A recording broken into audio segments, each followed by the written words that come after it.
Magandang umaga pong muli sa atin pong lahat. May bagyo, hindi ba? May bagyo. Mag-uusap-usap tayo ngayon patungkol sa bagyo. Patungkol sa atin pong pananampalataya. Okay. Magpala po ang Diyos sa aralin natin ngayon pong umaga po na ito. Ako po ay pakisamahan ninyo muli sa aklat ng Hebreo, Hebrews chapter 11. Again, pwede po ba kayong tumayo bilang pagbibigay-pugay sa pagbabasa ng salita ng Panginoon na hindi kumukupas?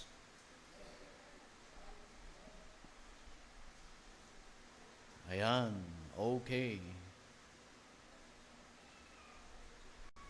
Andiyan na po kayo. Hebrews chapter 11. Buksan po natin ang ating mga Bible. Pwede bang isang usher ang tumabi dito sa mga kalalakihan na ito? Lalaki? Okay, para sila ay magabayan sa, Brad, pwede kang maglagay ng silya dyan, maghati kayo ni Brad Albert. Di bali kang sumobra sa linya, okay lang yan.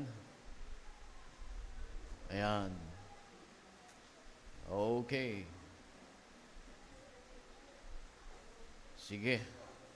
Babasahin ko po ang verse number 1 down to verse number 3. At sa atin pong pag-aaral ay titignan natin ang buong chapter, nito pong chapter 11. Okay, faith is the substance of things hoped for, the evidence of things not seen. For by faith the elders obtain a good report. Verse 3, through faith we understand how that the world were framed by the word of God, so that things which are seen were not made of the things which do appear. Tayo po ay mananalangin saglit. Ama namin, ang Diyos namin na pinaglilingkuran, makapangyarihan po kayo sa lahat. Panginoon, kasama ang mga kapatid po namin na nasa live streaming na nakasubaybay. Kami pong lahat ay pag-isahin ninyo at maranasan po namin, Panginoon, ang gabay ng inyo pong banal na Espiritu Santo. Pakibiyayaan po ninyo kami ng pangunawa at pakibiyayaan po ninyo kami ng pusong mapagpakumbaba para sa ganon, Panginoon, ay mangusap sa aming malaya at makapagministeryo po sa amin ang inyong banal na Espiritu Santo, ang Diyos Espiritu Santo. Panginoon, pagpalain ninyo ang inyo pong mga anak sa dakong ito ng Series 3, maging ang mga kapatid namin at mga kaibigan na nakasubaybay sa live streaming. Hayaan ninyo na maranasan po naming lahat ang pangunguna ninyo. Salamat sa inyo pong mga salita na amin pong aaralin ngayong umaga. Nawa magbibigay po ito ng linaw at hamon sa amin patungkol sa buhay pananampalataya. Pakitulungan ninyo kaming lahat, Panginoon. Maging ako po na mangangaral na inyong gagamitin. Pagpalain po ninyo ako ng mga pananalita na nais ninyo, karunungan, at tulungan po akong maririnig ko ang inyong tinig habang ako po'y nangangaral. Salamat, Panginoon, sa paggabay ninyo sa amin. O Diyos, patawad sa aming pong mga pagkukulang, sa aming mga kasalanan na nagawa. O Diyos, linisin ninyo po, please, ang aming mga puso at tulungan kaming lahat na kami po ay makasusumpong ng comfort ng banal na Espiritu Santo. O Diyos, salamat. Purihin kayo. Ito'y aming dalangin sa pangalan ng Panginoong Hesus. Amen. Makaupo na po ang lahat. Okay, so thank you so much.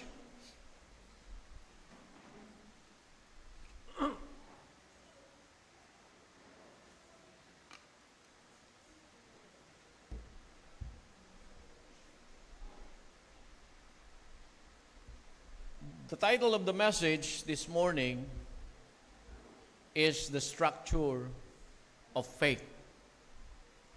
Ang istruktura ng pananampalataya.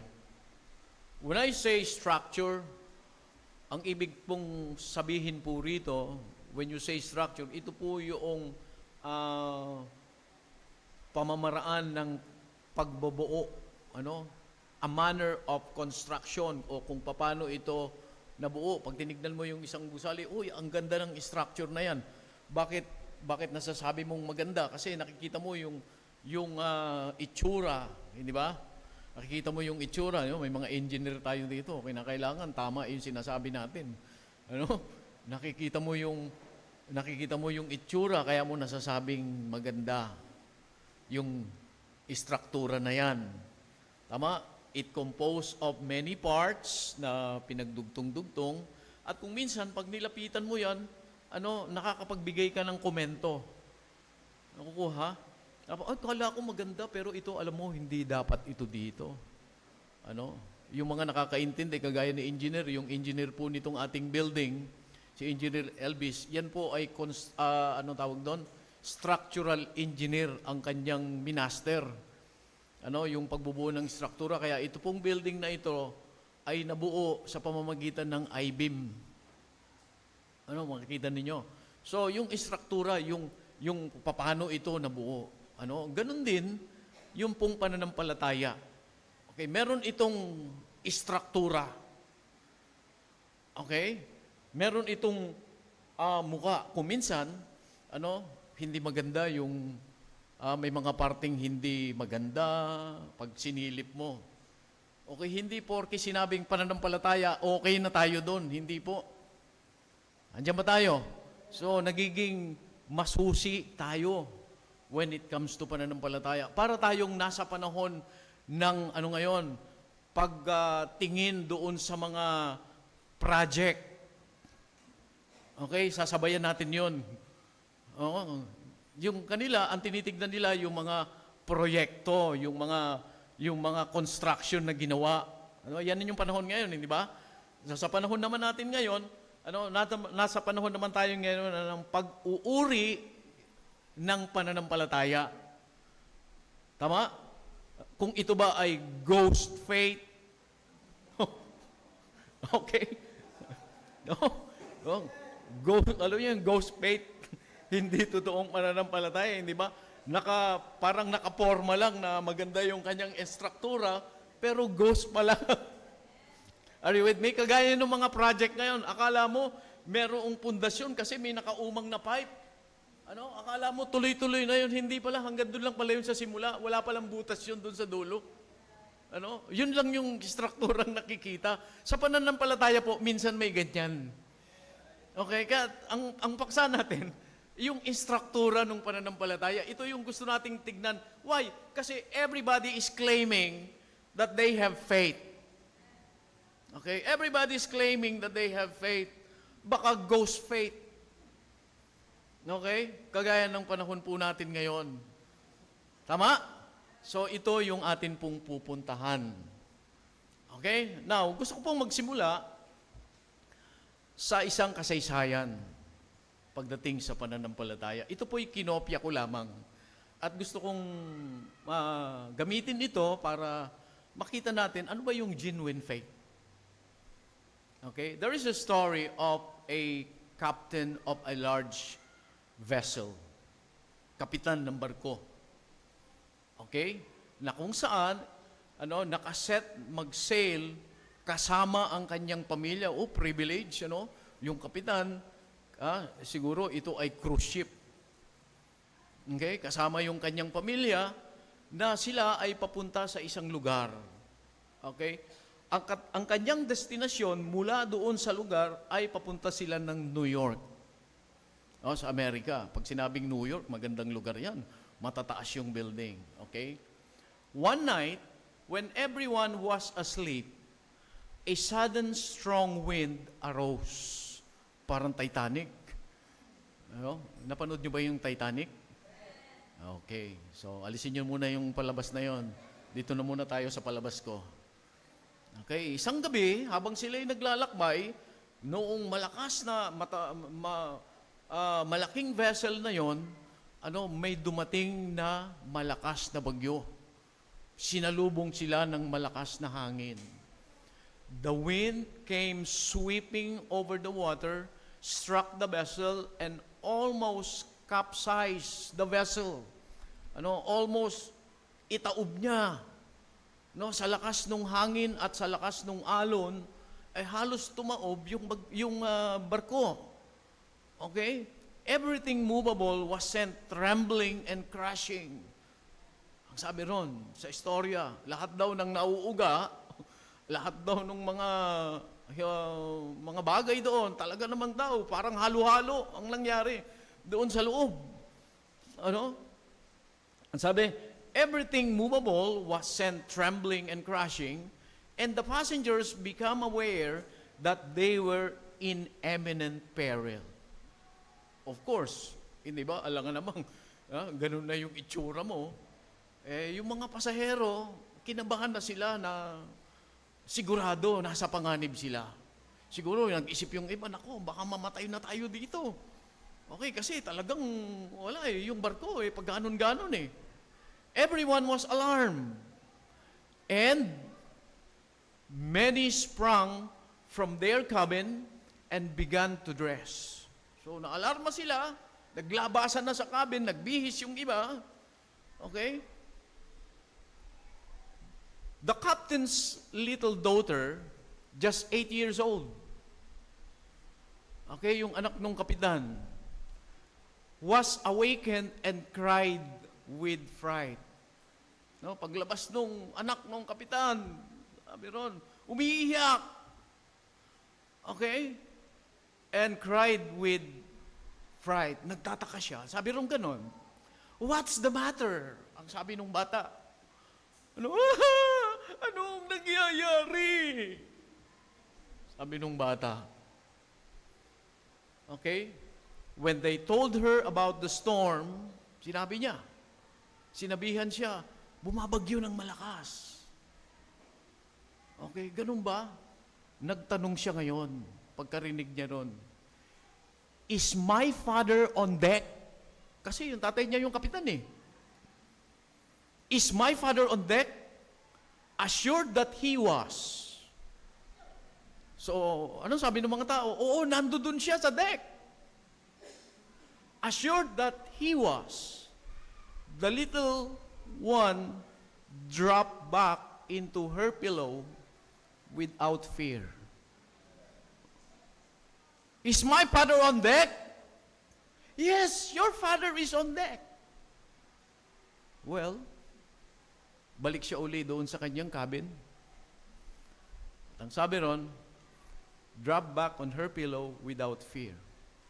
In spite of the howling wind and crashing wave, she was soon fast asleep. Why? His father is on deck.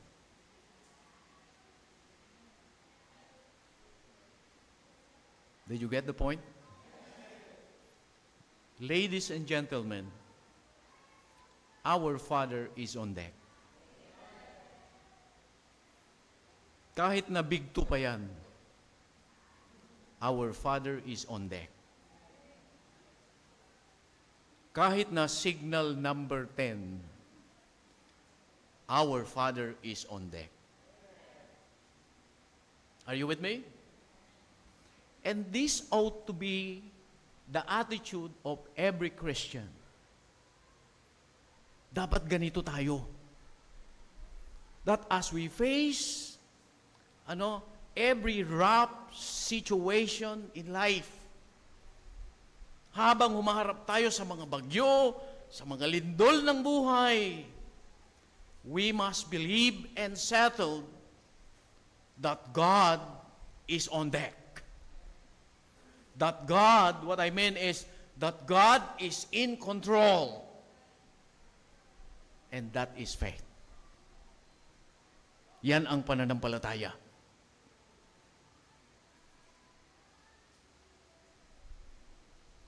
Are you with me?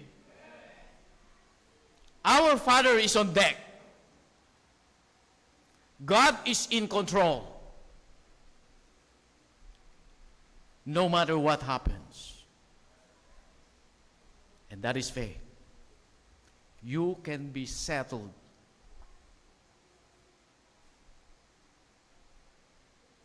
Are you with me? Now, the Bible tells us na tayo po na mga mananampalataya ay dapat namumuhay tayo sa pananampalataya. Okay? Verses like Mark chapter 11 verse 22. Open your Bible. Kasi sinasabi natin dito, sinasabi ng Biblia na dapat ang isang tunay na mananampalataya, siya ay namumuhay sa pananampalataya. Mark 11:22, ano sabi ron? Okay, and Jesus answering saith unto them, have faith in God. Tama ba? Ano sabi ng Panginoon? Sumampalataya kayo sa Panginoon. Okay? Doon sa Romans chapter 1, verse number 17, nakasulat po ron, ang sabi ron, it is written. Sabi ng Panginoong Asos, ay sabi ni Pablo, sapagkat nasusulat. Okay, meron siyang tinutukoy na nasusulat. Tama ba? Ang sabi ron, sapagkat nasusulat na ang mga matuwid ay dapat mamuhay sa pananampalataya. When you say matuwid, okay, ang isinitukoy po dyan ay mga believers. The just shall live by faith. Ang sabi niya ron, it is written. Saan yun nasusulat? He quote the Old Testament writings, okay, in the book of Habakkuk, chapter 2, verse number 4. Doon po nasusulat yun.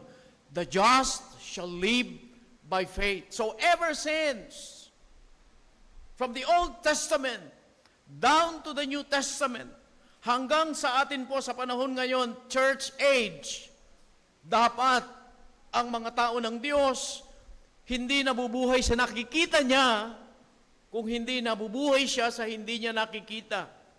Nabubuhay siya sa pananampalataya.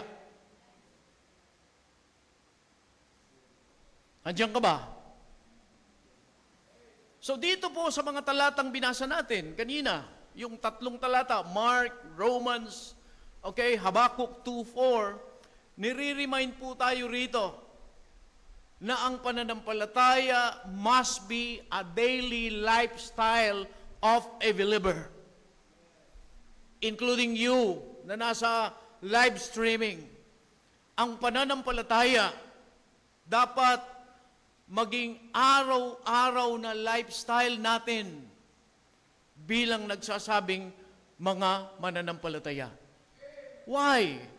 Because we read in Romans chapter 14, verse number 23. Open your Bible. Romans chapter 14, verse number 23. Andiyan na kayo? Ang sabi po sa talata ay ganito, and he that doeth is dumb if he eat. Kasi ang pinag-uusapan dito ay pagkain. Pero may binanggit po dito patungkol sa pananampalataya. Because he eateth not of faith. For, ang sabi rito, this is our praise, whatsoever is not of faith is sin. Nabasa mo yun? Anumang bagay na hindi sa pananampalataya, ito ay kasalanan. Sa mananampalataya yan. Kaya nga hinahamon tayo na mga mananampalataya, dapat ang pananampalataya must be our daily practice. Sa Tagalog, dapat araw-araw ang buhay natin, buhay pananampalataya. Nasa trabaho ka, buhay pananampalataya. Nag-aaral ka sa school, buhay pananampalataya. Ginagampanan mo yung tungkulin mo bilang nanay, okay? Buhay pananampalataya. Bilang tatay, buhay pananampalataya. Kayo na mga young people, saan man kayo dadalhin, buhay pananampalataya. Lahat tayo na nagsasabing mananampalataya, buhay pananampalataya ang kinakailangan. Bakit? Sapagkat kung hindi pananampalataya, kasalanan ito. Ang sabi ng Biblia. Okay?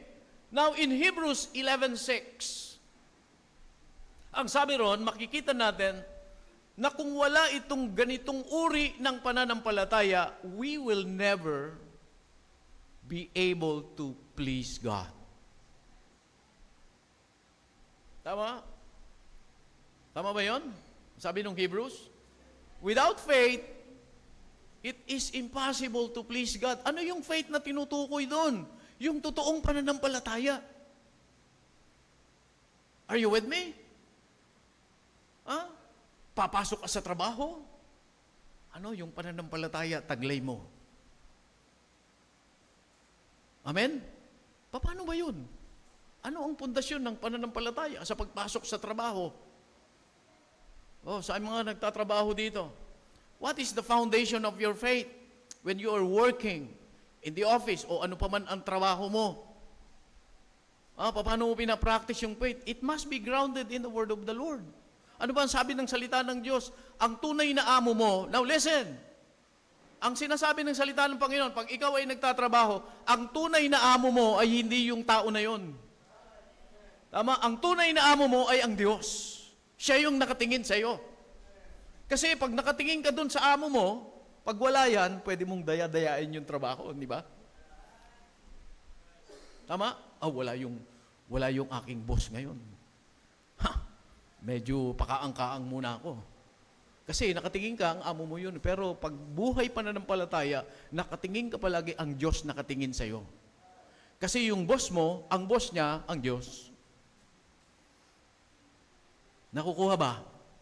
Kayo na mga estudyante, sa pagpasok sa school, dala-dala nyo ang buhay pananampalataya.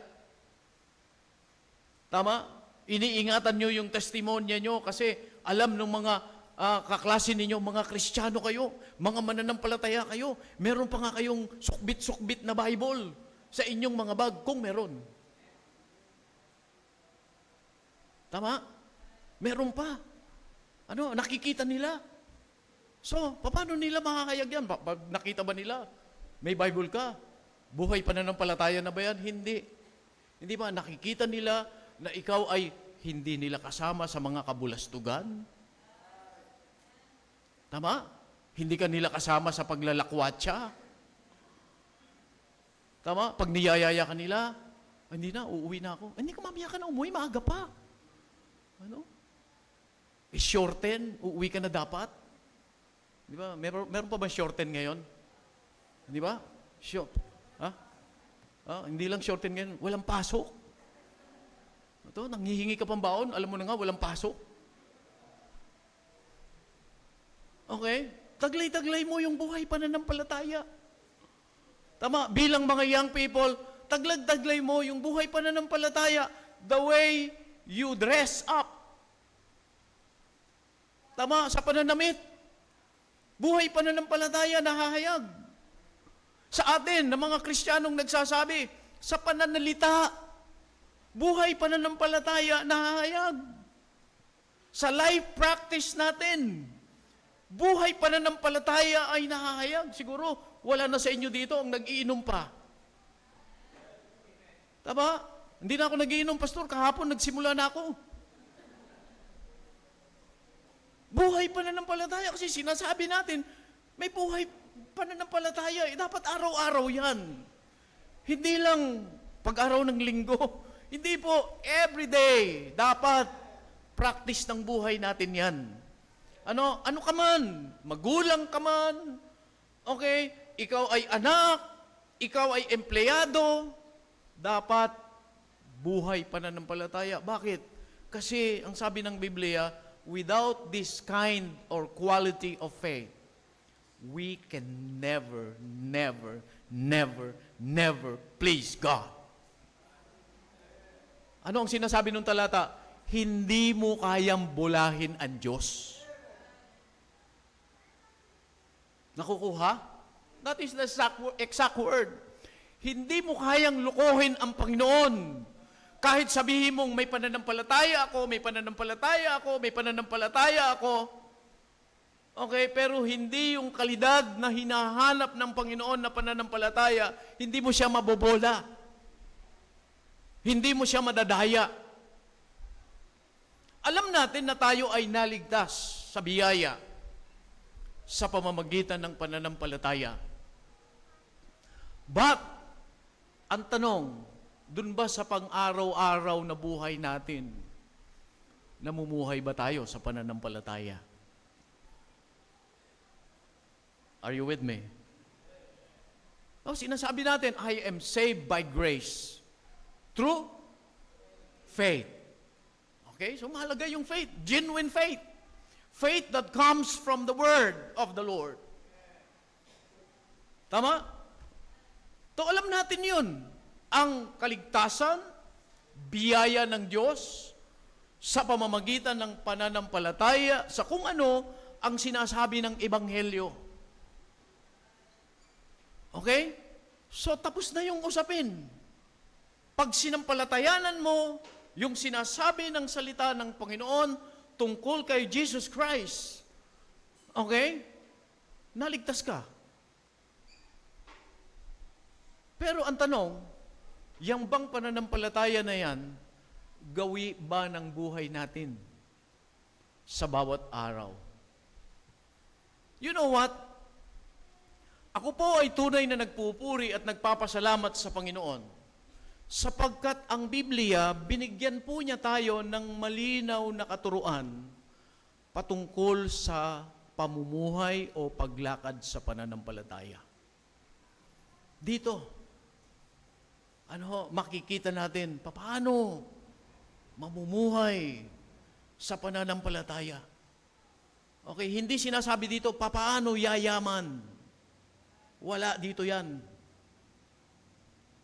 Okay? Kung ang isip natin, paano ba ako yayaman? Hindi Bible ang kailangan mo, loto. Okay? Kasi walang pangako ng Diyos na yayaman ka. Hindi nangako ang Panginoon dyan. Mamaya, yan po ay lilinawin natin. Sinong gustong yumaman? Oo. Kayo, magtataas lang kayo ng kamay. Kahit man lang sa taas ng kamay, mayaman ka, ayaw mo. Sinong gustong yumaman? Oh, gusto mo lang yan, hindi ba? Ako, gusto ko yumaman. Pag yumaman ka, anong gagawin mo? Bibili ka lang sports car. Okay, so mamaya, magiging usapin po natin yan. Ako po ay tunay na nagpapasalamat sa Panginoon. At nagpupuri talaga ako sa Diyos. Kasi binigyan po niya tayo dito ng malinaw na katuruan patungkol sa paglakad o pamumuhay sa pananampalataya. At ito po ay nagbigay sa atin ng liwanag. Dito po sa napakahalagang paksa ng pananampalataya. Now, ngayon pong umaga, gusto ko pong maghatid ng aral patungkol po sa istruktura ng pananampalataya. Yung pang pagtingin sa pananampalataya at may ilan mga kung tayo, negatibo, positibo, at kung ano yung pwede natin gawin. At gusto ko pong i-present ito, ito pong paksa na ito, okay, ang tatalakayin natin dito yung kung ano yung fake, kung ano yung hindi pananampalataya. Pangalawa, gusto kong tignan, ano yung tunay na pananampalataya? Pangatlo, okay, ano ang ginagawa nitong tunay na pananampalataya na to sa ating pang-araw-araw na buhay? The function itself. Okay? So, yun yung pinaka-aim natin. Tignan natin yung struktura. At pag tinignan natin yung istruktura, makikita natin dito, ano ba yung mga hindi? Ano ba yung mga tama? At ano yung ginagawa noong sa buhay natin? Okay? Nakuha ba? So more or less, nailatag ko na yung release. So unang-una na atin pong titignan, yung wrong idea ng pananampalataya. And I call that,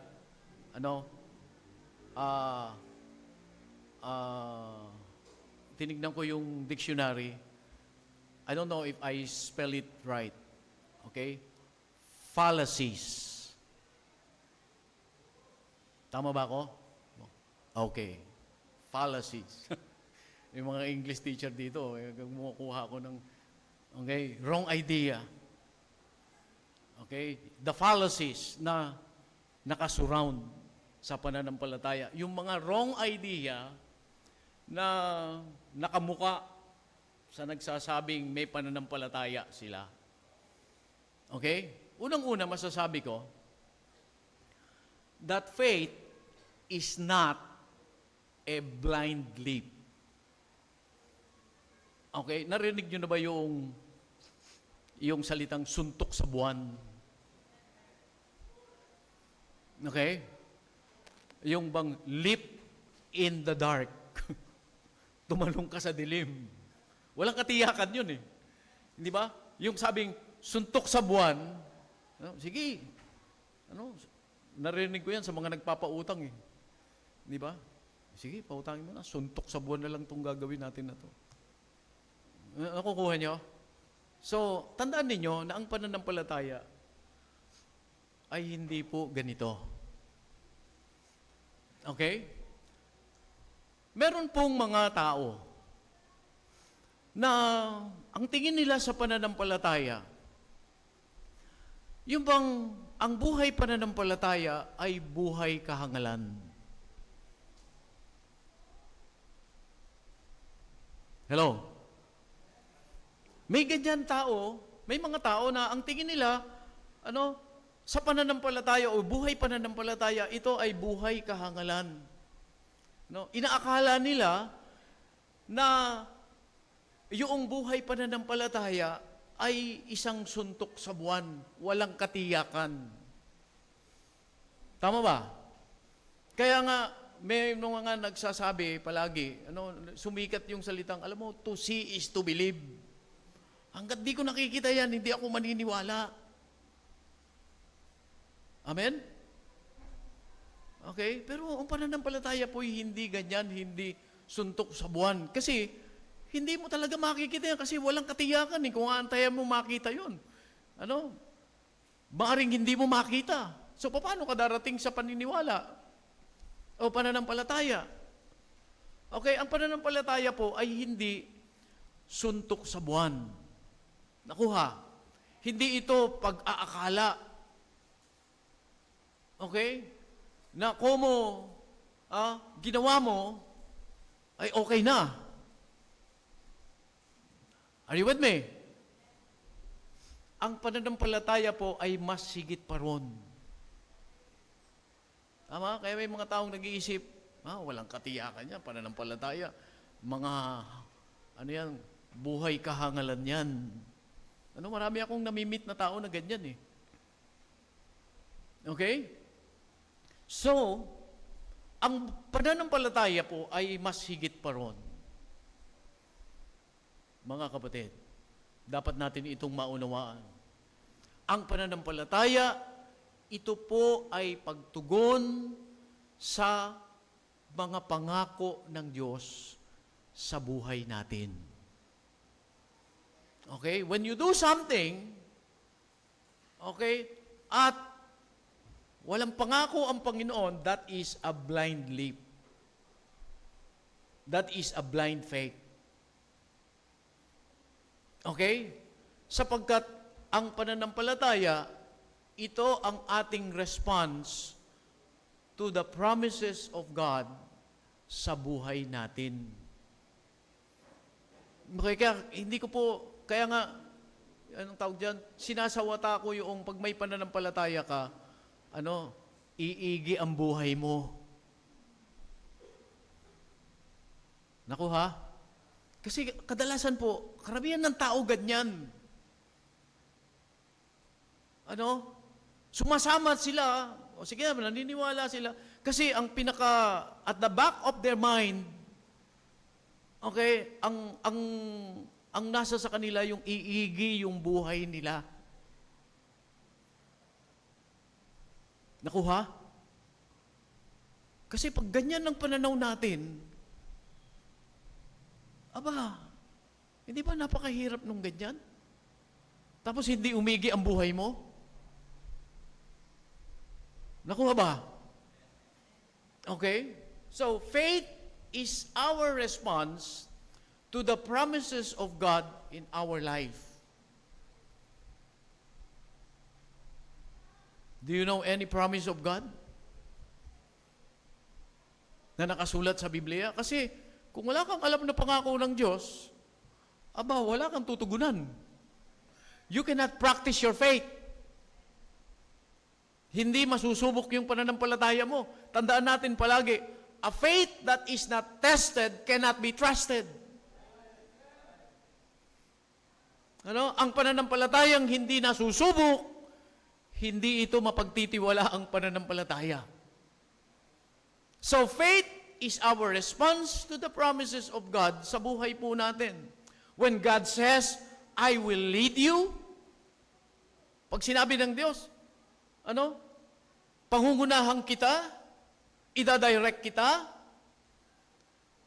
faith responds, I will follow.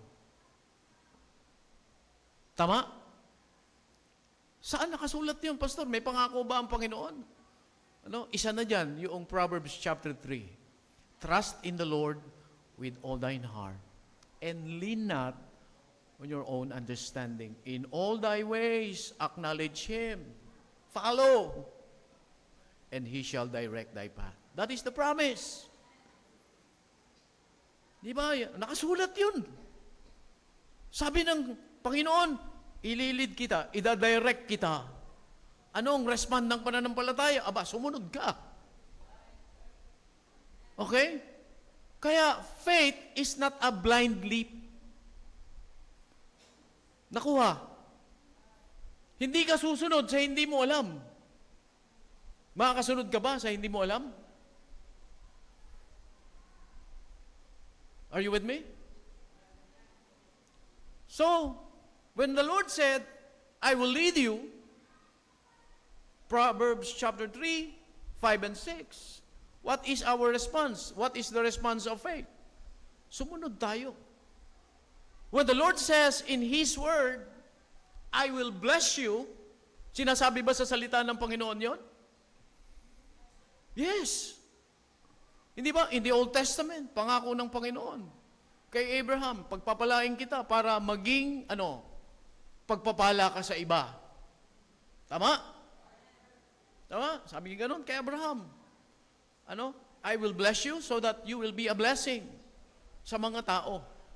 So, when God said, I will bless you, faith respond, I will bless. Are you with me? Magpapala rin ako. Sabi ng Panginoon, pagpapalain kita. Anong responde ng pananampalataya? You start to bless. Okay? 2 Corinthians chapter 9, verse number 6. Who? He who spare, anong tawag doon? Who sows sparingly shall reap sparingly. Siya na shall sow bountifully, shall reap bountifully. Are you with me? So, pag sinabi ng Panginoon na pangako sa Biblia, I will bless you, and so, what is the response of faith? You start to bless. Hello, pero ang problema natin dito, marami, gusto nila pagpalain sila ng Diyos. Karamihan ganyan.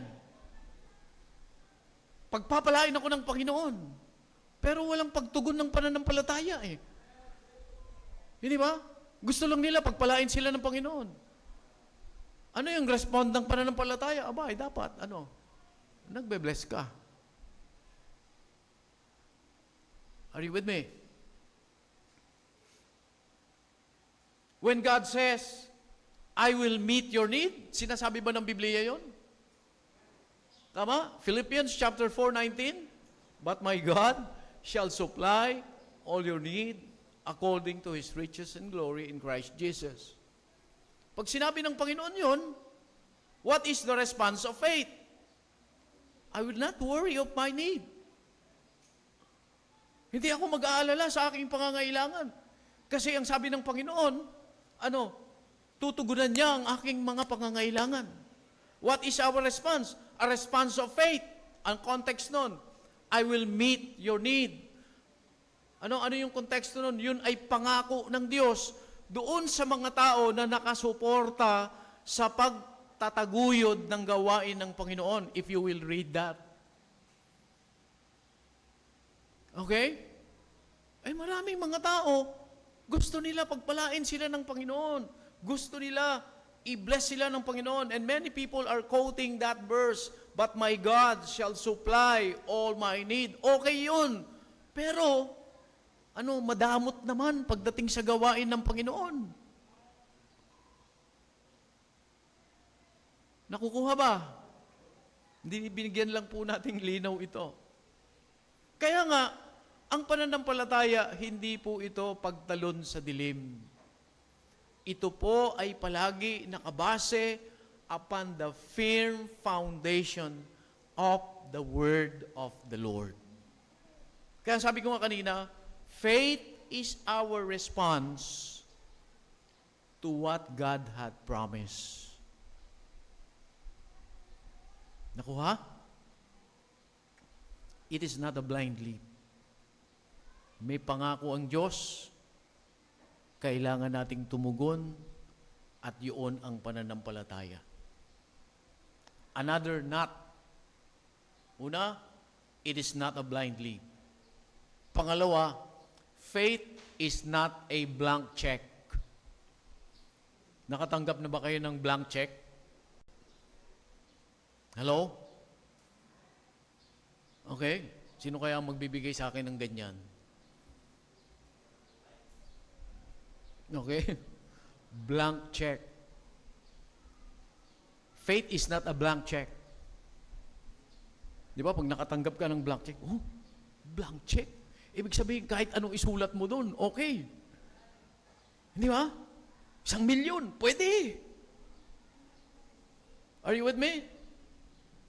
Naintindihan ba ninyo ako? Ang pananampalataya po, hindi po blank check. Now, punta tayo sa kumakalat na katuruan ngayon patungkol sa pananampalataya.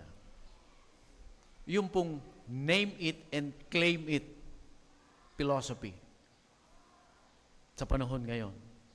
Particularly the prosperity gospel na laganap ngayon. Okay? Kumakalat po itong aral na ito patungkol sa pananampalataya. Okay? Tinuturuan nila yung mga tao na kung meron silang gustong isang bagay sa Diyos, kinakailangan lang nila itong ipanalangin, okay? At paniwalaan nito, at asahan ito na ito'y mangyayari. Yan yung aral. Okay, meron ka bang gusto? Ipag-pray natin. Okay? At pagkatapos, paniwalaan mo. Kasi yan ang prayer ng faith. At asahan mo, darating yan. Dumating na ang Panginoon. Hindi pa dumating yung ipinapanalangin niya. Okay? Alam niyo, nakalulungkot na marami ang mga tao ang nadi-discourage sa kanilang pananampalataya at nadi-disappoint sila sa Diyos sapagkat hindi ginawa ng Diyos yung kanilang hinihiling kagaya noong pagkakaturo sa kanila na manalangin ka lang, paniwalaan mo at antayin mo mangyayari.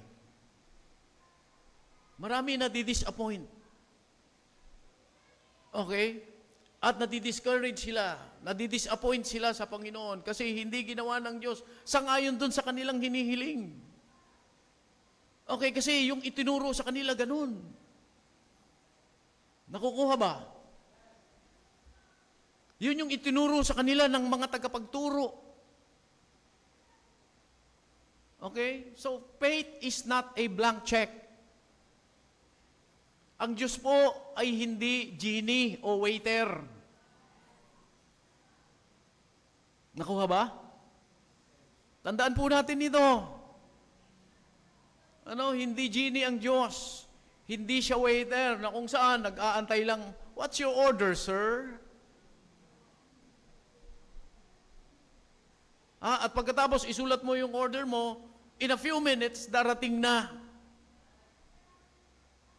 Okay? Hindi po ganun ang Panginoon. Hindi siya yung, aantayin niya lang yung request mo.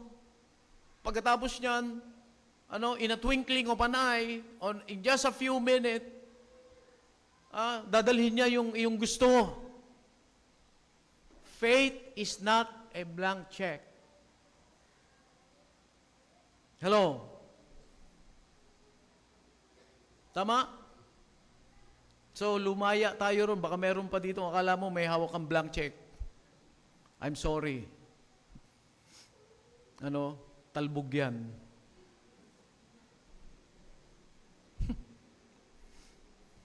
Kasi kung ito pong kaisipan na ito ay tama, okay, humiling ka lang, paniwalaan mo, at asahan mo darating yan, kung tama ang ganyang kaisipan ng pananampalataya, dapat wala ng Kristiyanong mahirap.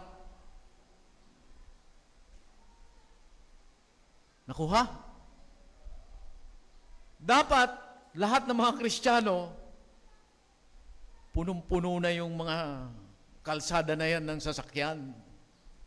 May naka-Ferrari dyan. May naka-Bugatti dyan. Okay? May naka-Tesla dyan.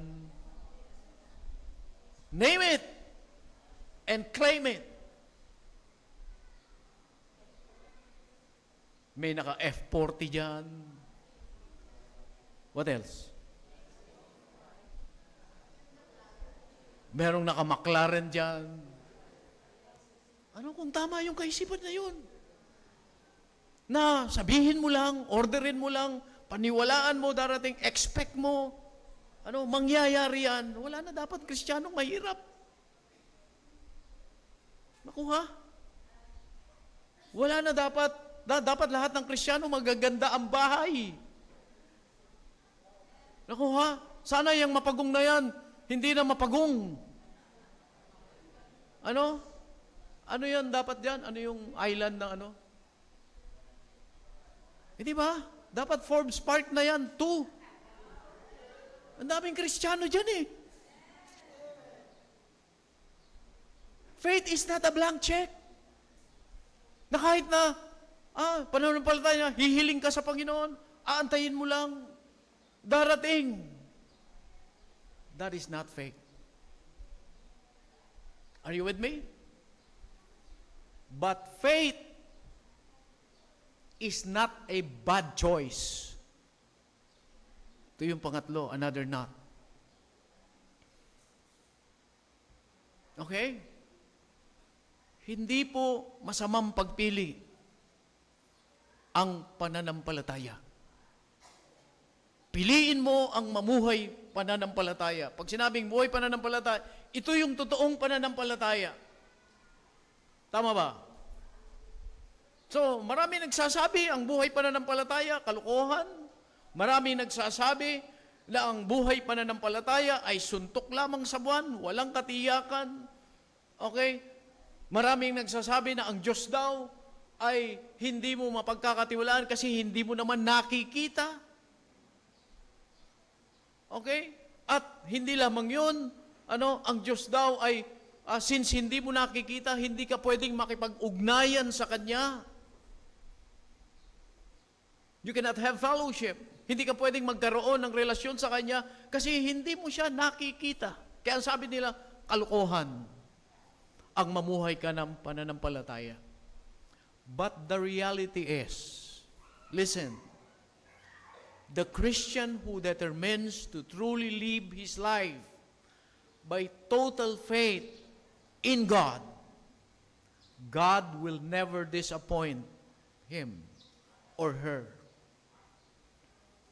Hindi ka, babaliwalain ng Panginoon.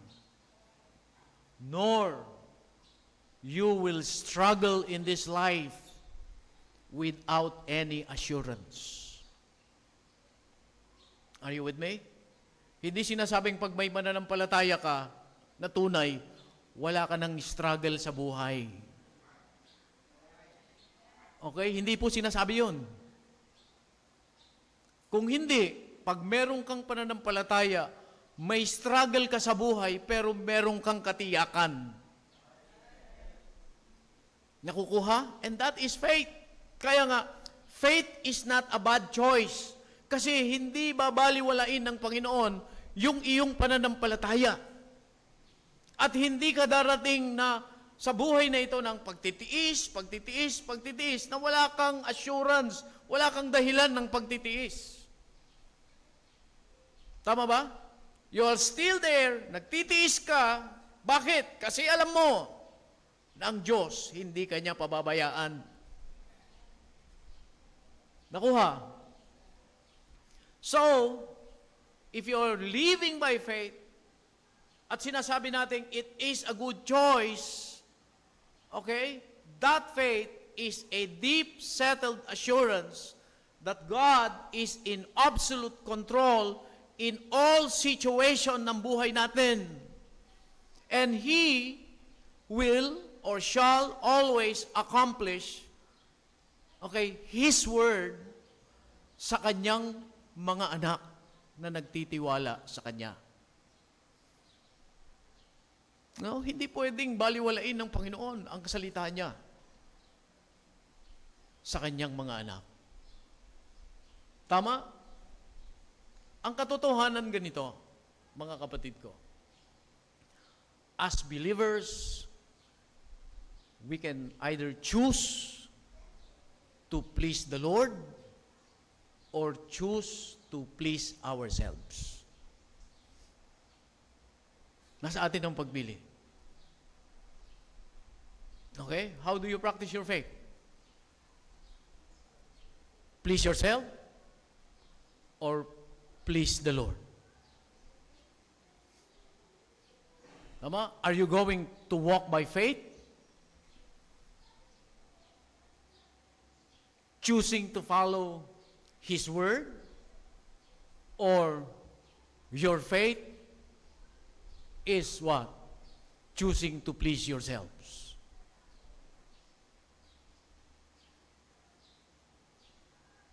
Klaro? So, paano ka namumuhay? Sarili pa rin? Pangkasiyahan sa sarili pa rin? O pangkasiyahan ng Diyos? Nandiyan ka ba? So, ito ang ilan sa mga bagay na istruktura ng pananampalataya ngayon. Maraming nag-iisip, ang pananampalataya ay walang katiyakan. But we have said that faith is not a blind leap.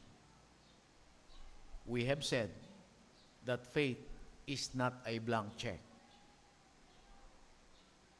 Nakuha? But faith is not a bad choice. Diyan tayo sa huli. Piliin natin ang mamuhay tayo sa tamang pananampalataya. So, nakuha na? Ano yung, naitama ba yung ating pananampalataya? Okay? Ang pananampalataya hindi parang loto. Sino nataya ng loto? Okay. Walang katiyakan yun, hindi ba? Di ba? Tataya ka ng loto. Okay, kasi gusto mo yumaman. Oh. Tama? Pero walang katiyakan yun eh. Tama? Hindi yun pananampalataya. Now, punta tayo sa pangalawa. Yun namang magandang facets ng pananampalataya. The facts surrounding faith. Yung kanina, the follies of faith. Andiyan kayo? The fallacies of faith. Pangalawa, facts. Yung mga katotohanan ng pananampalataya.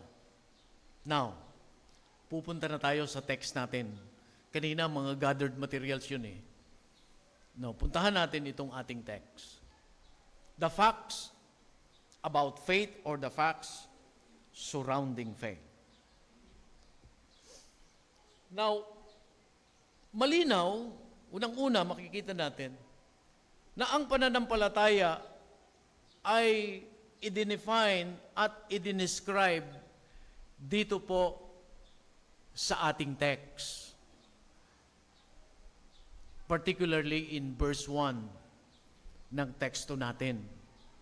So hindi na tayo magsasabi-sabi patungkol sa pananampalataya. Basahin ko uli. Now faith is the substance of things hoped for, the evidence of things not seen. So notice, dito sa atin pong talata, that faith makes things hoped for. Tama? Nabasa ba niyo yun? Ang pananampalataya ay gumagawa sa mga bagay na inaasahan natin. Okay? So, faith provides an unshakable evidence to those things that are ours as a result of our relationship to the Lord Jesus Christ. Uulitin ko. Ang pananampalataya, ito ay nagbibigay o nagpo-provide ng hindi natitinag na ebidensya. Okay? Ng mga bagay na meron tayo bilang resulta ng atin pong relasyon sa Panginoong Hesukristo. Okay?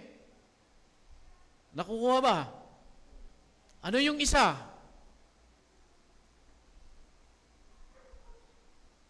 Anong meron tayo?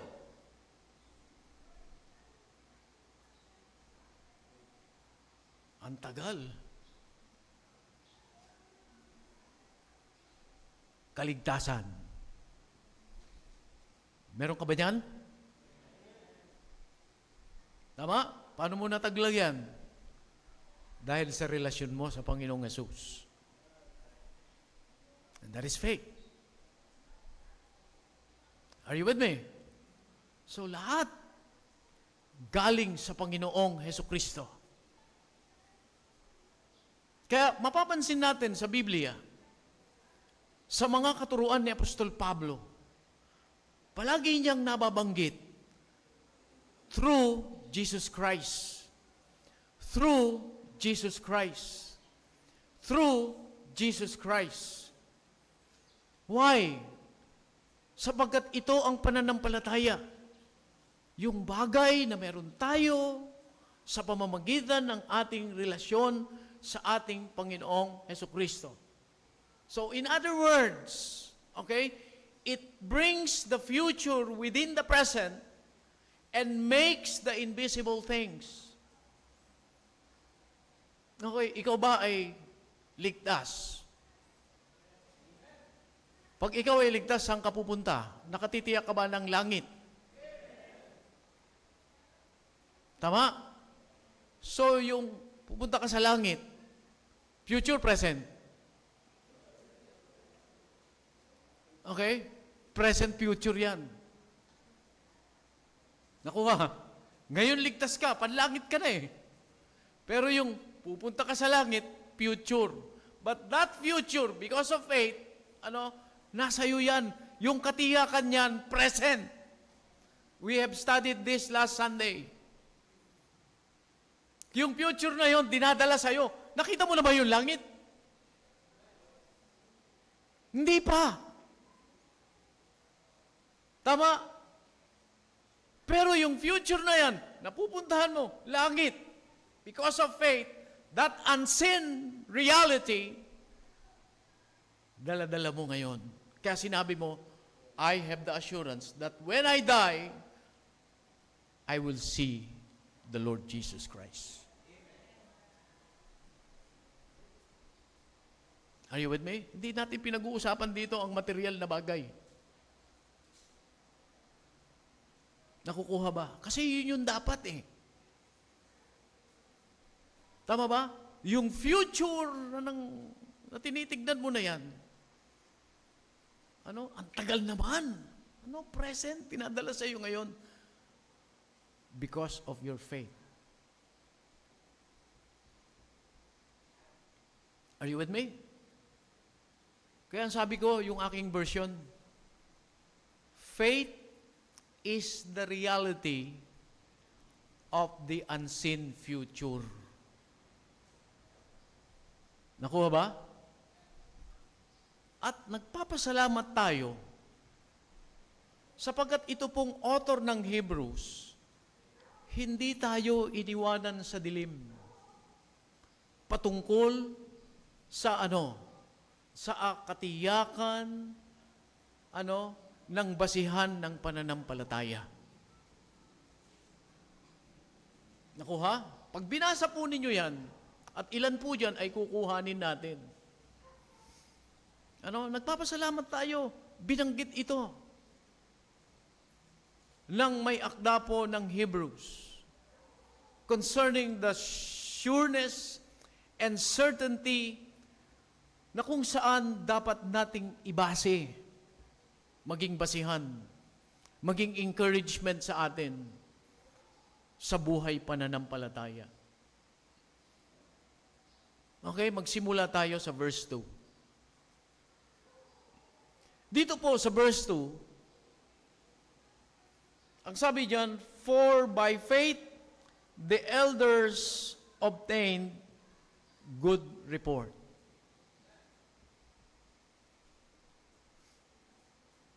Ang sabi? Sa pamamagitan ng pananampalataya, yung mga nauna, o sabihin natin, pag sinabing elders, yung mga matatanda, okay? Yung mga nauna sa atin. Okay, ang sabi ron, obtain good report. Okay, parang in short, approve sila dahil sa pananampalataya. Nakukuha sila ng mabuting patutuo, okay, dahil sa kanilang pananampalataya. And then, he goes on to speak those elders na sinasabi niya. Okay, and he started in creation. Kasi matatanda, ano ba yung creation? Matanda ba yan? Nung una ba yan? Tama, hindi ba? Tama? Nung sinauna. Okay? Ang sabi niya dyan, through faith, we understand that the world were framed by what? By the Word of God. Sa pamamagitan daw ng pananampalataya, naiintindihan natin. Tayo, ang kausap dito. Naiintindihan natin na ang mundo na ito ay ginawa sa pamamagitan ng salita ng Diyos. Kaya ang sabi diyan, ang sabi ron, so that things which are seen were not made of things which do appear. Saan daw galing yung mundo na ito? sa salita ng Panginoon ito nabuo upang sa ganon maiintindihan natin na yung mga bagay na ginawa na yan, hindi ginawa dahil meron silang pinagmulan. The things which are made. Merong pinagkunan sa kanila, ito yung pinagsimulan, doon kinuha at ginawa yon. Okay? So, ano raw ang pundasyon ng mundo na ito? Salita ng Diyos. Now, tignan ninyo, yung sinasabi dito noong sumulat. Binibigyan niya ng halaga o saysay yung salita ng Diyos.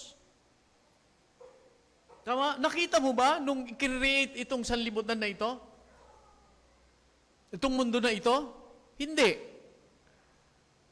Tama? Naniniwala ka bang Diyos ang gumawa nito? Amen. Paano mo pinaniniwalaan? Sagot. Kasi sinasabi ng salita ng Panginoon.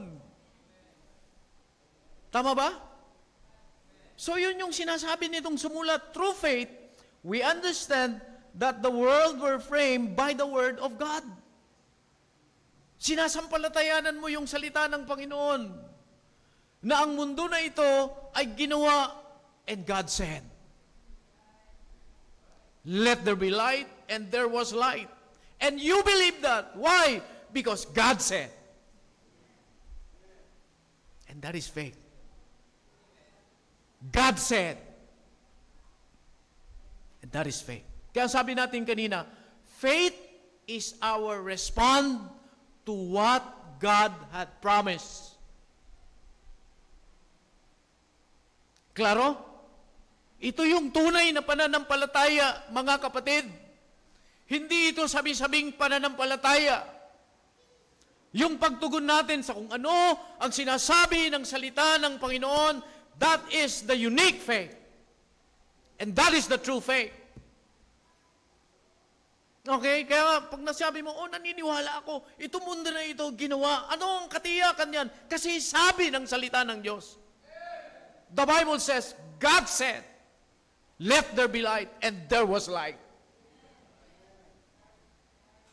It is founded and grounded by the Word of God. And then He continued. He continued in verse 4. Sino yung una niyang binanggit? By faith, Abel offered unto God a more excellent sacrifice than Cain, by which he obtained witness that he was righteous. Paano siya naging righteous? By faith. Hindi yung kanyang offering. Kaya siya naging righteous sa Panginoon. Tama? Maganda ba yung inihandog ni Cain? Maganda. Maganda ba yung inihandog ni Abel? Maganda rin, pero may pagkakaiba. Tama? Parehong maayos. The first fruit ang inilagay ni Cain. Si Abel naman, maganda rin kasi unang, walang dungis ang kanyang inihandog din sa Diyos. Magkaiba yung kanilang handog, pero parehong maganda. Pero may pagkakaiba. Pananampalataya. Yung paghahandog nila ang pagkakaiba rito. Nakuha? So, ang sabi rito, by faith Abel offered unto God a more excellent sacrifice than Cain, by which he obtained witness that he was righteous, God testifying. Okay? Ang Diyos nagpapatutuo of His gift. Ibig sabihin, ang Diyos, testifying, meaning, ang Diyos approve sa Kanya itong handog ni Abel. Bakit? Ano ang katunayan? Sabi ron, God testifying that His gift, and by it, He being dead, yet speaketh. Bakit sabi ron, God testify it? Now, let us go to that para maintindihan po natin ito. Bakit? Approve sa Panginoon. Ano ang senyales na approve sa Panginoon? Okay, alam niyo dito po sa Old Testament, practice na yung pag naghahandog ka, okay, ng handog. Pag yan approve sa Panginoon, may bababang apoy mula sa langit at yan ay tutupukin. Nakuha? Let us see some passage. Sa pagdededicate ng temple, meron silang inihandog. Doon sa Leviticus 9:24, it says there.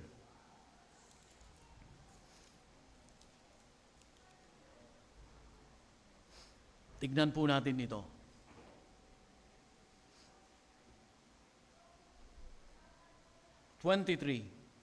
And Moses and Aaron went into the tabernacle of the congregation and came out and blessed the people.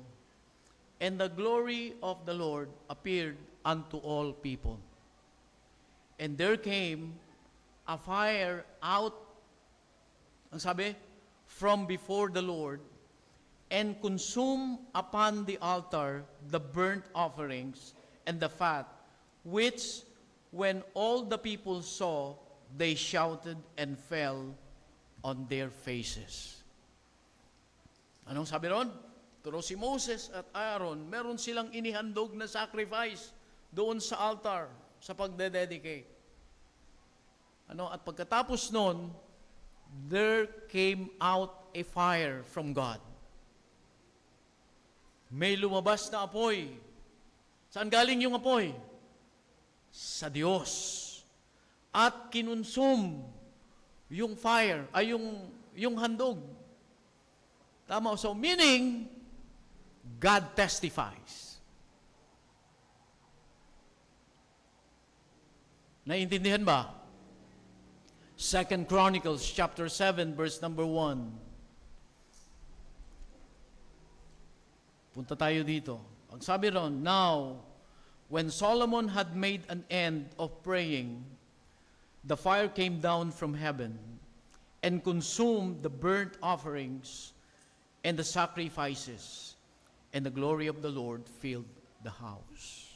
Again, a fire from heaven. God testified na yung handog na yon ay approved sa Diyos. Nakuha? 1 Chronicles 21:26.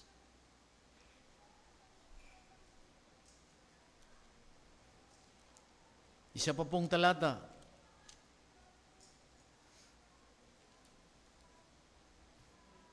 Anong sabi rito? And David built there an altar unto the Lord, and offered burnt offerings and peace offerings, and called upon the Lord, and He answered him from heaven. Paano siya sinagot ng Panginoon? By fire upon the altar of burnt offerings. Okay? Naalala niyo si Elijah? Tama? Nung siya ay naghandog, may bumabang apoy mula sa langit, granting that God testifies sa kanyang gift. So, why? Ditong si Abel ay naghandog sapagkat pananampalataya sa pangako ng Diyos. Amen? Again, the next one is Enoch. In verse 5 and 6, by faith Enoch was translated that he should not see death. At he was not, and was not found, because God had translated him. For before his translation, he had this testimony. What? That he pleased God. Okay? Yung sumunod na talata, but without faith, it is impossible to please God. Saan yung event na yan? That is in Genesis chapter 5, verse 22 and 24. Okay? Pag binasa po ninyo yan, Genesis chapter 5, punta po tayo doon. Verse 22. Ang sabi dito, and Enoch walked with God after he begat Methuselah. Ano raw si Enoch? He walked with God. Lumakad siyang kasama ang Panginoon. Okay? And Enoch walked with God after he begat Methuselah 300 years and begat sons and daughters. And all the days of Enoch were 365 years. And Enoch walked with God and was not, for God took him. This is the first rapture. Okay? Ano ang testimony ni Enoch? Paano niya inihayag yung kanyang pananampalataya? He walked with God. Now, anong ibig sabihin ng he walked with God? Nandiyan ba ang Panginoon? Literal, nakasama niya, naglalakbay ang Diyos? No. Kasi, sabi ng Biblia, pagka nakita mo ang Panginoon, mamamatay ka. Tama? Ano yung sinasabing he walked with God? Ano? Yung kanyang pananampalataya sa salita ng Panginoon. Are you with me? Okay, ganun din sa atin.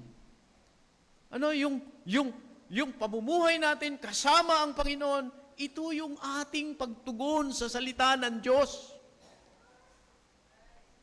Ganito to kaseryoso, mga kapatid ko, pag sinabing pananampalataya, pag sinasabi nating namumuhay tayo, kasama ang Panginoon, kasama kayo dyan, nasa live streaming, pag sinasabi nating namumuhay tayo, kasama ang Panginoon, ibig sabihin po niyan, namumuhay tayo sang-ayon sa kung ano ang sinasabi ng Biblia, ang salita ng Diyos. Just like Enoch. Again in verse 7, another character ang kanyang binanggit para ipaliwanag sa atin ang pananampalataya. Okay, verse 7, sino ito? Si Noah. Paborito to ng mga bata. Noe, papasukin mo kami. Kasi yung Noah, anong katungtong niyan? Yung arka. Hindi ba si Noah ang nag-build ng ark? Okay, bakit? Bakit niya binild yung ark?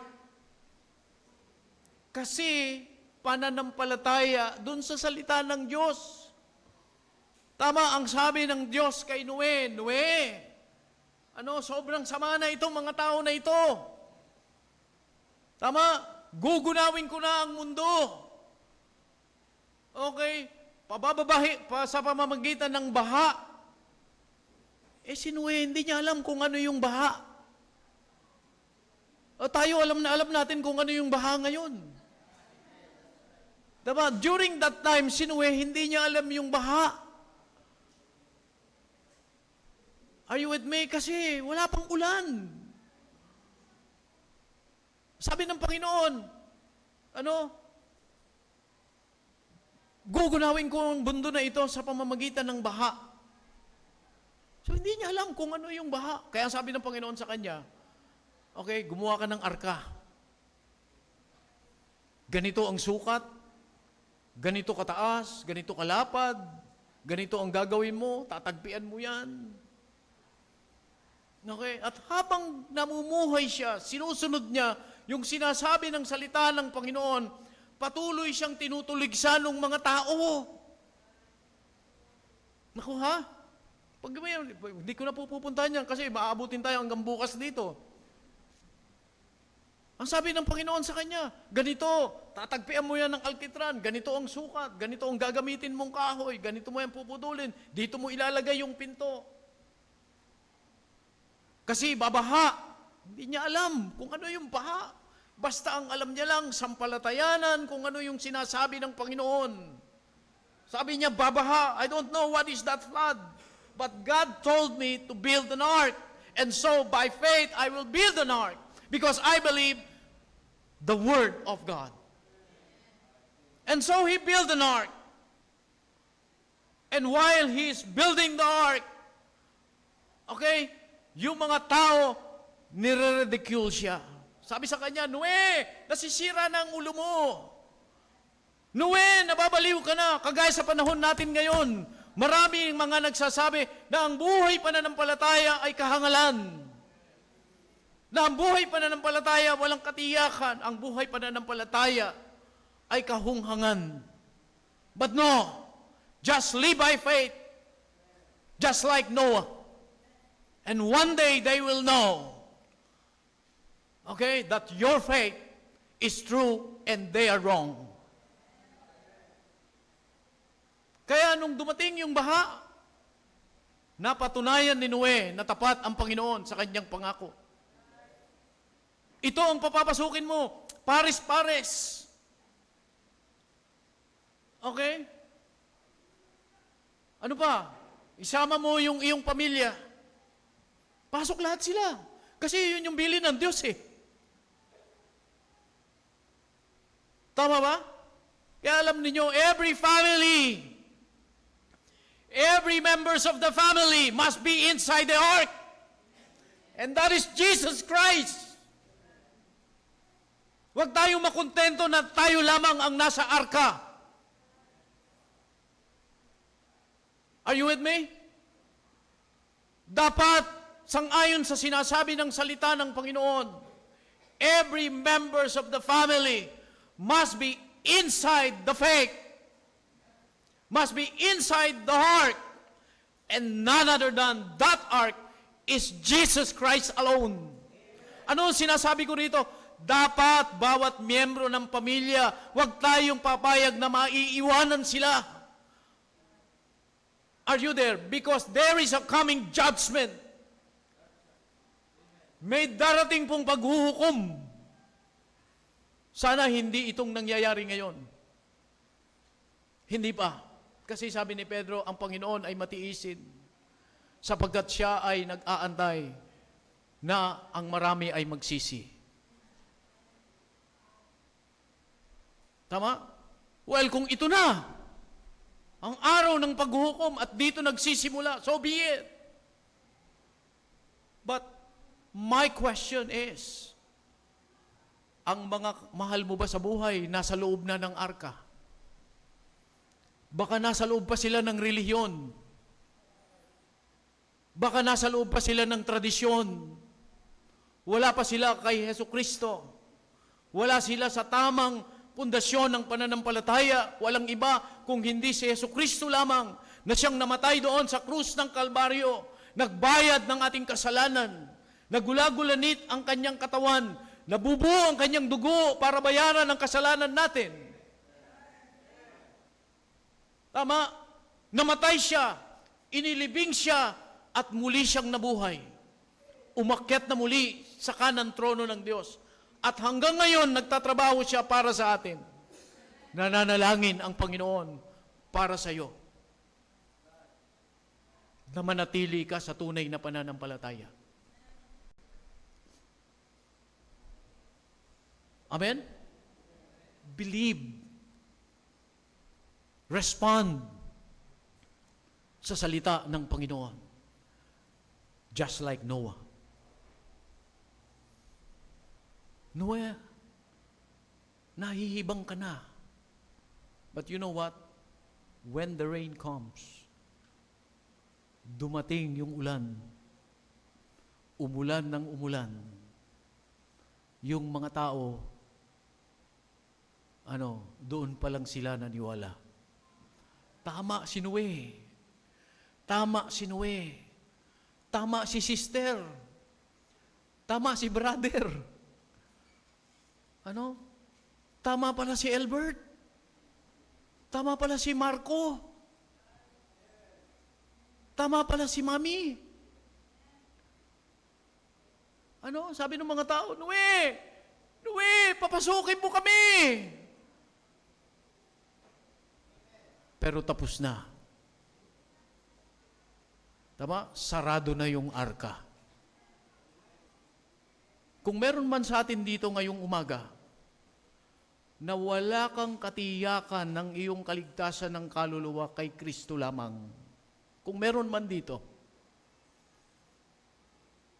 tanggapin mo ang Panginoong Hesus na tunay na arka ng kaligtasan. Ngayong umaga na ito, tanggapin mo siya. Sampalatayanan mo ang ginawa ni Kristo para sa iyo. Okay, ngayong naririnig mo ang salita ng Diyos. Ang pangangaral nito, ang Diyos naglalagay ng pananampalataya sa iyo. Tugunan mo yan. Tugunan mo. Huwag mong hayaang masayang. Huwag kang lalabas sa bulwagang ito. Maging kayo na nandiyan sa live streaming. This is a very serious matter. Okay? Ang pinag-uusapan dito ay langit at impyerno. Tandaan po ninyo. Walang ibang arka ng kaligtasan ng kaluluwa natin kung hindi ang Panginoong Jesus lamang. It is not the religion that we have. No! Walang magliligtas na relihiyon. Tanggapin natin ang katotohanan ng salita ng Diyos. Ito ay totoo. Wala nang iba. At naririto ang plano ng kaligtasan. At sinasabi ng salita ng Panginoon, it is not by our good works, it is not by our religion na tayo ay pupunta ng langit, but because of our relationship to the Lord Jesus Christ, ito ang magdadala sa atin sa langit. In John chapter 14, verse number 6, ang sabi ng mga disipulo, Panginoon, paano kami pupunta doon? Sa iyong pupuntahan. Ang sabi ng Panginoong Jesus, ako ang daan, ako ang katotohanan at ako ang buhay. I am the way, I am the truth, I am the life. No man can come to the Father. No man can go to heaven but by Jesus Christ alone. Diba? Ang sabi nung Acts chapter 4, verse number 12, ano sabi ron? Walang ibang pangalan na inilagay dito sa lupa na sukat ikaligtas ng lahat ng tao kung hindi ang pangalan ng Panginoong Hesukristo lamang.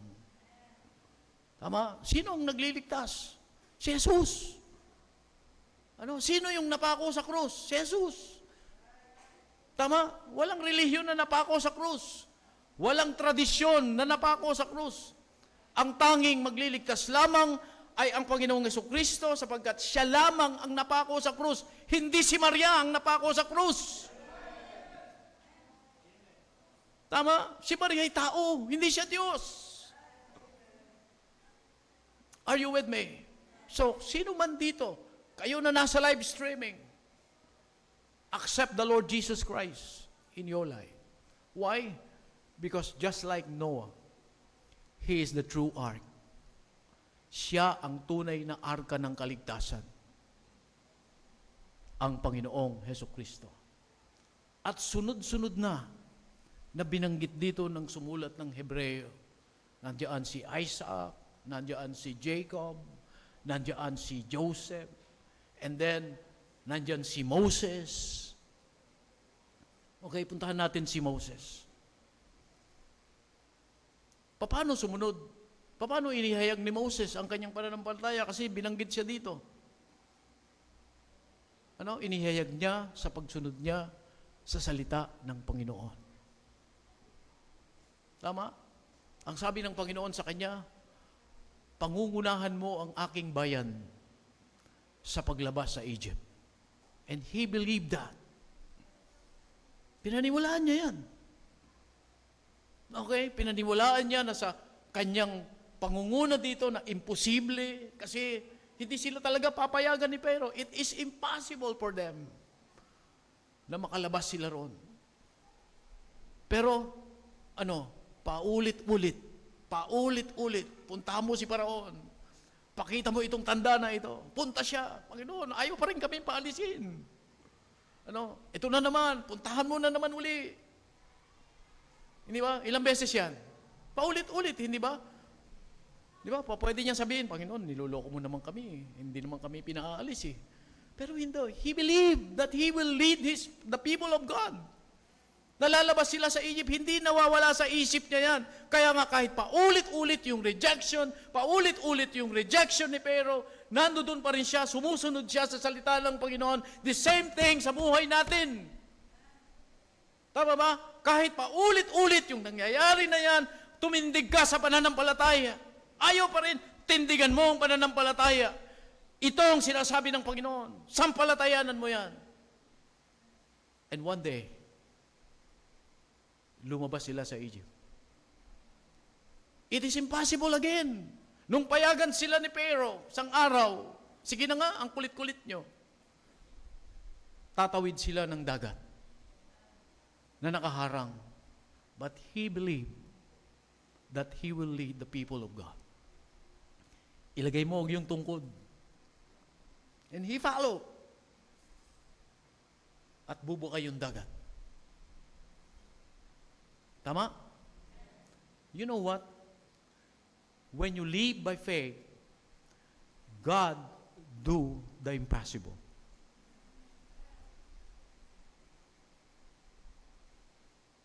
Totoo. Gumagawa ang Diyos ng imposible sa buhay natin. Tama? Yung mga tao na imposibleng titignan mo mabago, pero nakita mo nabago. Dahil may nanindigan sa pananampalataya. Nakukuha? Yung mga bagay na imposible, hindi na mangyayari ito. But somebody live by faith. Somebody trust the word and the promise of God. At nakita mo, naging posible. Are you with me? At marami pang iba sa buhay natin. Moses believed the word of the Lord. And so, pinangunahan niya ang tao ng Diyos. Okay? At mapapansin ninyo, itong mga tao na ito na inilabas sa Egypt sa pangunguna ng Panginoon, sakit ng ulo pa ang ibinigay sa kanya. Tama? Panginoon, ito ba ang pangungunahan ko? Pero hindi. Hanggang sa katapusan ng kanyang buhay, kahit sinabi ng Panginoon sa kanya, hindi ka makakapasok. Amen? Makikita mo lang, pero hindi ka makakapasok. Huminto ba siya sa pananampalataya? No. Panginoon, okay na ako, matanaw ko lang. Amen? Sinong nakapasok? Yung susunod na henerasyon, Joshua and Caleb. Mga magulang, tumingin kayo sa akin. Look at me. You parent. Tignan ninyo yung mga henerasyon na yan. Yan. May apo ko. Itong mga bata na ito. These are a new generation of believers. Kanino sila nakatingin? Sa leadership ng mga magulang. Andiyan ka ba, magulang? Yung leadership sa pananampalataya ng magulang, yan sila nakatingin. So, ikaw magulang, kumusta ang pananampalataya mo? Kumusta? Kayo na sa mga nasa live streaming, kumusta yung sinasabi niyong may pananampalataya kayo? Tandaan ninyo, merong susunod na henerasyon sa inyo.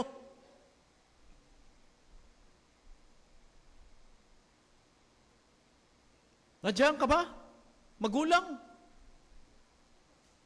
So, tiyakin mo na yung pananampalataya na ikino-confess natin ay totoo. Because kawawa itong mga bata na ito. Kawawa yung mga henerasyon na yan. Maring ngayon, nakikita natin sila, masaya sila, naglalaro sila, but time will come.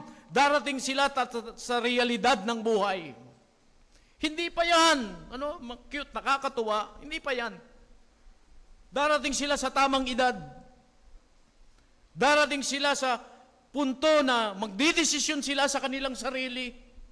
So anong desisyon ang gagamitin nila? Yung desisyon ng mundo? Tama, bakit? Kasi ito yung nakikita sa mga magulang ngayon. The way parents makes a decision is a worldly decision.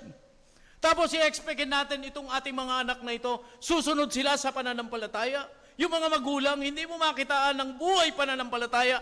Kayo na mga nasa live streaming, ganun din, hindi ba? Maaari na hindi nakikita ng buhay pananampalataya. Paano na itong mga susunod na henerasyon na ito? Nandiyan ba tayo? Oo, ibinibigay natin lahat yung gusto nila. Okay, pag may mga assignment sila, tinutulungan natin. But it's okay. That is part of being a parent. Pero ang pinakamahalaga rito, yung kanilang spiritual needs. Dapat ito'y ma-address. Kasi sabi ng Bible, you train up a child the way he should go, okay? And when he's old, he will not depart from it. Ano sabi ron? Ano? Train up a child. Sanayin mo ang bata. Pag sinabing train, sanayin mo ang bata sa daan na dapat niyang puntahan. Ano yung pagsasanay? Ito, salita ng Diyos, gamit yung Proverbs. Sulat ni Solomon. Okay, ang sabi niya, you train a child the way he should go. Kasi pag tumanda na yan, hindi yan aalis dyan. So, from this, yung bang murang edad na yan, yung mga bata na yan. Kasama yung apo ko. Anong i-inculcate natin sa kanilang mga isip? Okay, eternal na bagay. Salita ng Panginoon. Amen? Dito natin sila sanayin. Okay, kasi pag lumaki ang mga yan, maalala nila palagi yung pagkatakot sa Diyos. Tignan niyo maraming kabataan ngayon. Kung saan sila nagpupunta. Kasi gusto nila ron masaya. Gusto nila ron may happenings. Punta tayo sa tropa natin. Okay doon, sa tropa.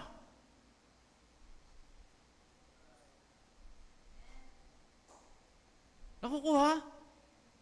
Tignan nyo yung mga kabataan. Ganito tayo manamit. May pahikaw-hikaw pa dito. Ano? Pag naglakad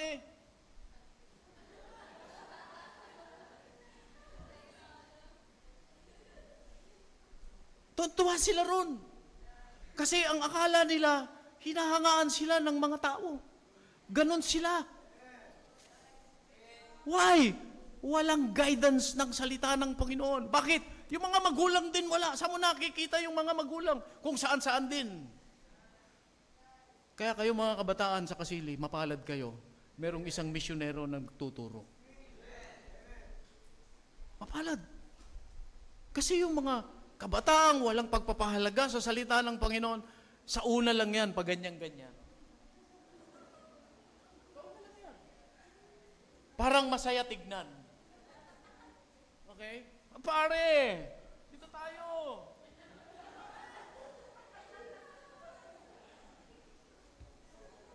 Parang tignan mo masaya, pero pagdating na yan, umidad na ng umidad, doon nila makikita na mali yung kanilang naging desisyon. Tama? Kaya marami mga napapahamak, maging sa mga kababaihan. Ganon din. Ano? Yung mga tropa-tropa na yan. Di ba? Kaya ko yan nasasabi, galing ako dyan eh. Hindi ako nagsasalita sa inyo na hindi ko ito na-experience. Lahat ng tropa, tinropa ko na. Mga kapatid. And that's the reality. Tropa ka ng sige-sige, tropa ka ng bahala, tropa ka ng komando. Okay? Tropa ko na lahat yan. Okay? Pagdating doon sa Tondo, ako, hindi ako Tondo boy, pero laking Tondo ako kasi dyan ako namimili. Nakala ko, maganda yun. Ano, kasama ko yung mga siga sa Tondo. Ang yabang pa ng dating ko kasi ako yung pinakabata. Ang tatanda na nung mga kasama ko.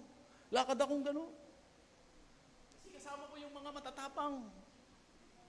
Pero napagtanto ko, wala akong pupuntahan. And then, somebody shared to me the gospel. Meron nangaral ng Ebanghelyo sa amin, mag-asawa. Yung misis ko, nung araw po yan, kung titignan ninyo, parang tomboy. Yan ang misis ko. Estudyante yan, aktivista yan eh. Estudyante ng PUP. Pag pumasok yan, kala mo, magkaiba ang kulay ng sapatos. Chuck Taylor, yung uso ngayon, noon pa yan. Isa pula, isa kulay itim. Naglalakad sa PUP, yabang kala mo. Pero nakita ko maganda.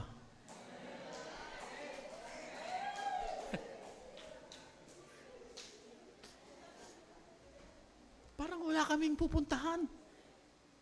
Kasi akala namin okay yun.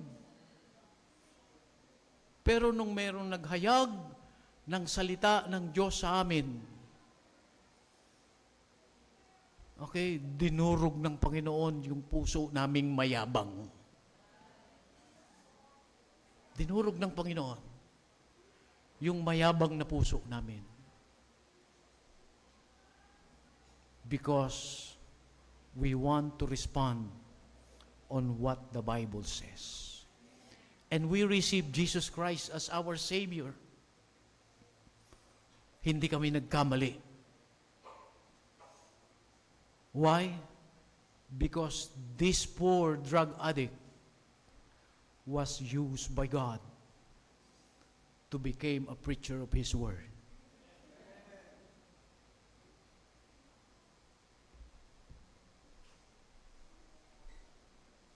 Makapangyarihan ang salita ng Panginoon. Tugunan natin. Ito ang pananampalataya. Ang pagtugon sa kung ano ang sinasabi ng salita ng Panginoon. Faith is not a blind leap.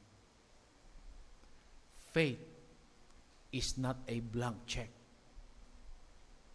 Faith is not a bad choice. Amen? Ang tunay na pananampalataya is on how we respond to what the Word of God says.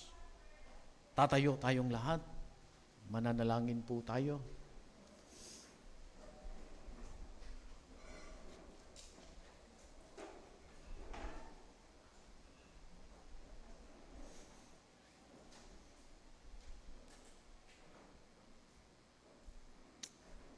Ama namin, o aming Diyos na makapangyarihan sa lahat, purihin ang inyong dakilang pangalan sa buhay pananampalataya na nais ninyo para sa amin. Panginoon, walang makapagsasabi po sa amin ngayong umaga na we are perfect in living by faith. Lahat kami, Panginoon, ay nagkulang sa pamumuhay pananampalataya sa iba't ibang aspeto ng pagtugon sa inyong mga salita. Kung kaya nga po ngayong umagang ito, kami na mga magulang, kami na mga adult sa simbahan, kasama ang aming pong mga anak, mga young people na kasama namin, ay lumalapit sa inyong banal na trono. At umaaming kami, Panginoon, nagkulang kami sa pamumuhay sa pananampalataya. Panginoon, tulungan ninyo kami palagi na maipamuhay namin ang pananampalatayang itong aming inihahayag sa pamamagitan ng pagtugon namin sa kung ano ang sinasabi ng inyong mga salita. O Diyos, Panginoon, patibayin ninyo ang aming pananampalataya. Kung ikaw yan, kapatid, nakita mo na meron kang lapses. Being a parent, may pagkukulang ka sa buhay pananampalataya. Bilang anak, nakita mo ang buhay pananampalataya ay hindi mo na isasagawa. Can you please come forward and admit, and ask God to bless you. Hilingin mo sa Panginoon at ihingi mo ng tawad sa Diyos natin ang mga pagkukulang na yan.